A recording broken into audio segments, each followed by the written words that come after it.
पहले इस फोटो को देखिए आप लोग। ये फोटो तब का है जब खेसारी भैया गायकी लाइन में नहीं थे, जब का ये फोटो है। और ये गाड़ी के पूजा बड़े भैया हृदय लाल यादव कर रहे हैं। और ये गाड़ी का देखिए पहले और अभी में अंतर।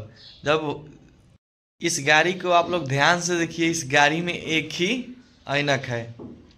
और अब खेसारी भैया के पास जब और आज खेसारी भैया जब अपने ट्रेंडिंग स्टार नाम से जाने लगे, तो खेसारी भैया के पास कई सारी गाड़ियाँ, अनेक प्रकार की गाड़ियाँ है। और सबसे महंगा, इंडस्ट्री के सबसे महंगा गाड़ी रेंज रोवर जो कि खेसारी भैया के पास है अभी। और इनकी जो तस्वीरें दिख रही है आपको, ये कितने बचपन का ये फोटो है। और आज के खेसारी भैया कितने, लगभग इंडस्ट्री के सबसे अच्छे बॉडी सोडी वाले खेसारी भैया हैं। और पहले कैसे थे खेसारी भैया और अभी कैसे हैं, आप लोग कमेंट में ज़रूर बताइएगा।